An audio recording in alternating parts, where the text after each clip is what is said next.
Alo, Hưng hả? Đi nhậu hả? Quán nào? Cúc Phương hả? Đi đưa vợ con đi á? Thôi, bọn nó ở nhà chứ đi đâu đi làm gì? Phiền phức. Kiếm quán nào ngon ngon nhá. Ok.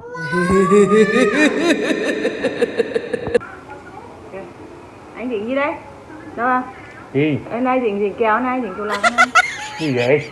Đấy đây, để em lau cho mà. Nghe, mình tự nhiên quan tâm đấy. Để em lau cho, đây Đây, là đi việc à?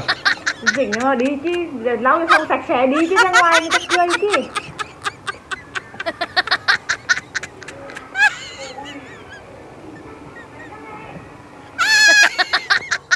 Mẹ con ở nhà nhá. Đi công việc tối ra về nhá. Đi nha.